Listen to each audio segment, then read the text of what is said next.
Run. Hi, I'm Angel Wenena. We are the correspondents for Ghetto 89.5 Nairobi chapter.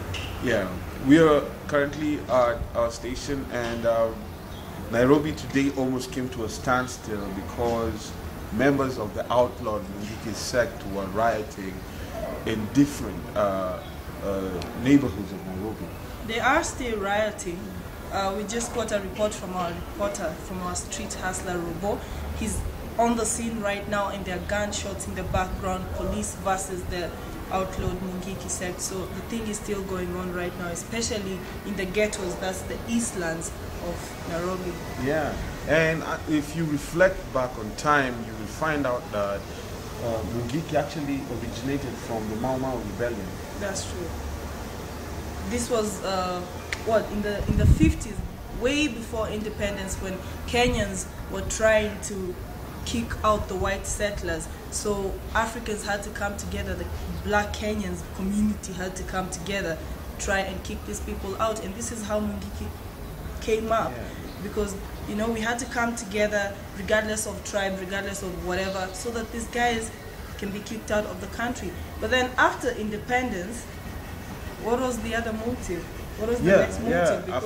Because after independence, now you find that the goal and the drive of Mungiki, which is now an outlawed sect, had changed totally to gain power and forming cartels within certain parts of the country, actually Nairobi and say Central Province to be precise, in order to have the social, the economic empowerment to attain their motives. And you see, actually, in the matatu business, they thrive most, and they've actually controlled so many routes, you know, matatu routes, flying from... Matatus are minibuses. We use, a lot of people in the ghetto cannot afford to have private means of transport, so we use the public means of transport, and these are called matatus. And these minibuses, you have to pay, let's say, you know, a certain amount of shillings to get from point A to point B. So what the outlawed sect has done is they're taking control of this this whole industry, this whole public transport industry. That way, the driver and whoever owns the matatu doesn't earn as much as they're supposed to, because, you know, they're supposed to give this amount to the sect. Yeah. Well, I've talked to different drivers, different matatu touts, and they tell me that, hey, it's 100 shillings for my pay, so I'll just give it out because I want to live. Basically, ruthless methods have been applied to instill fear, which enables them to maintain control of different sects, different segments of Nairobi. For instance, last year there was a lot of beheading, for instance. This kind of activities have put a lot of fear amongst the people, and you find that it's actually in the ghettos that this is done. Dandora, Kibera, Mathare, you know, actually it's quite disturbing, because you find that it's actually really dangerous. Back then, you can remember Mungiki actually attacking young women, stripping them off because they're wearing trousers. How would you feel, Angel, right now if you ever encountered the outlawed sect members? I think that's, oh my god, that's the worst nightmare ever, because what Mungiki believes is that we should be, an African woman should still behave as an African woman. That means you should cover yourself up, you should not wear trousers and this and that. But times have changed. But, you know, we are not, unfortunately, we are not in a position to stand or sit down with them and explain, you know, times have changed. Nah.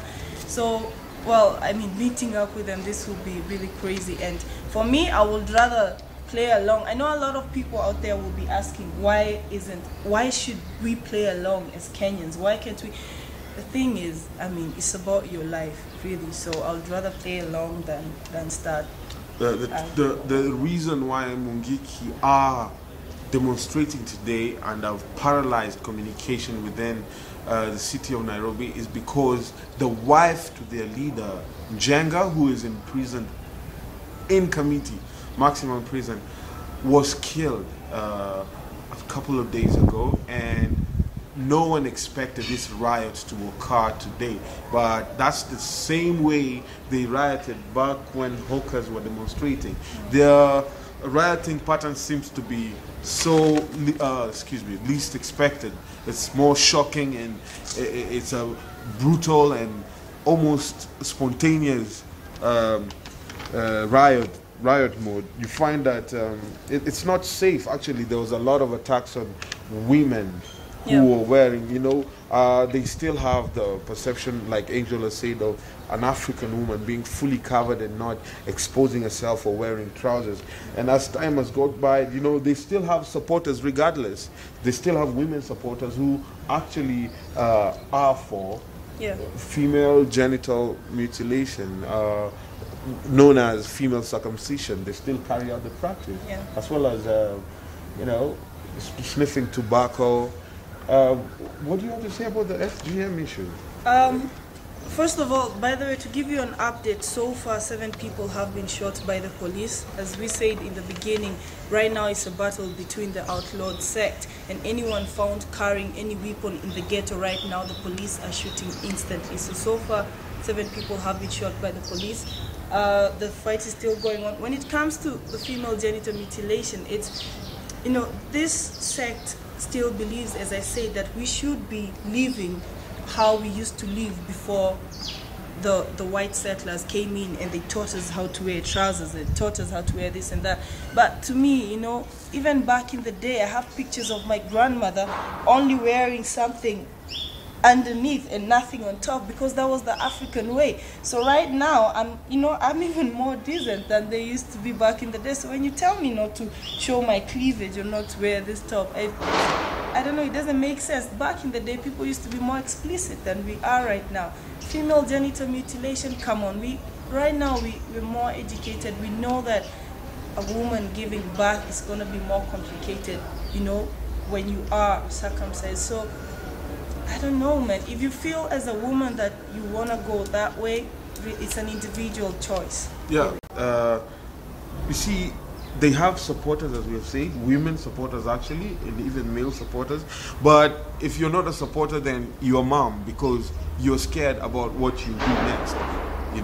If you comment about, we can hear gunshots in the air right there. There's still a lot of infighting between the police and outlawed members of the sect. So right back to our point, we were talking about the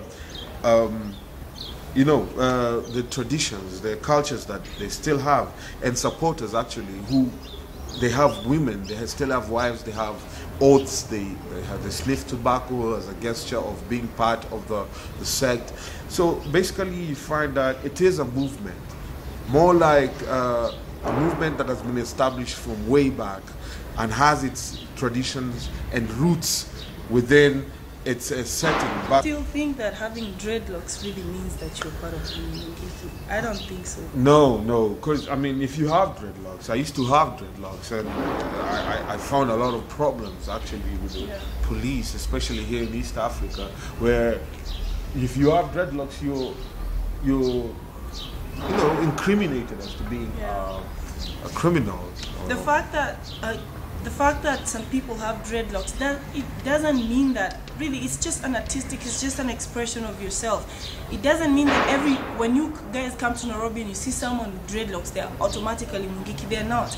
That used to be something they used to have back in the day, but right now, you wouldn't know who is. The decent person, the most decent person standing next to you could be, We're really not sure who is or who's not. So don't point fingers at people because probably they look ragged or from the ghetto or they greet each other like that. No, that's just an expression. So no pointing fingers at this moment. Because right now the police feel that these guys are the enemy. These guys feel that the police are the enemy. The people are caught in between. So it's about time that something was done. Right. Muki Garang, Ghetto Radio 89.5. Angel Wanaina, Ghetto Radio 89.5. Nairobi, Kenyan chapter. Peace. And I'm the Martin Scorsese of this shit, signing off. It's been real. Peace.